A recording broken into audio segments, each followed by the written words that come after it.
Então, gente, hoje eu vou jogar esse mod do Among Us. Então, a primeira coisa que eu vou fazer é fazer as missões, que é pra mim ganhar alguma coisa, né? Que tá ali, ó, o verdinho ali em cima, fazer alguma coisa, alguma missão, né? Pois bora continuar. Alguém parece que já morreu, né? E essa pessoa, eu sei que aí foi essa pessoa, foi eu que morri, né?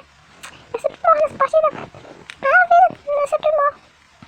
Bora, turno tá em 8, 7, 6, 5, 4, 3, 2, 1.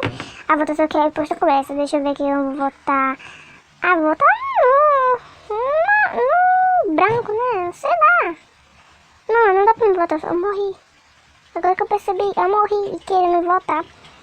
E parece que o rosa... Bye, bye.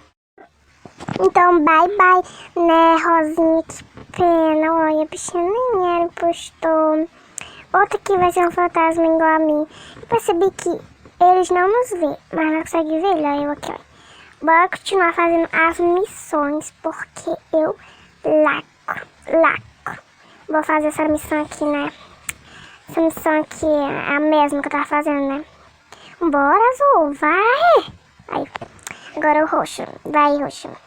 Que não dá pra botar roxo. Aí, agora vamos pro próximo... Negócio, o próximo missão que fazer, o próximo. Finalmente cheguei pra fazer essa missão. Agora vamos fazer, deixa eu ver. É a mesma, como se fosse. É a mesma missão que eu estava fazendo naquela hora. Mas que tédio, agora vamos pra próxima, né? Deve ser a mesma. Vamos atravessar a parede porque nós pode, né, gente? Então a gente vai... Pois vamos lacrar nas paredes da lacração. Vamos fazer isso aqui rapidinho pra nós acabar rapidinho. Isso aqui, né, fazer a mesma coisa. Agora acabou, vamos fazer uma missão diferente.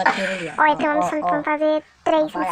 Ou essa aqui vai ficar só 2. Eu não sei o que eu vou fazer aqui, então tchau, pessoal.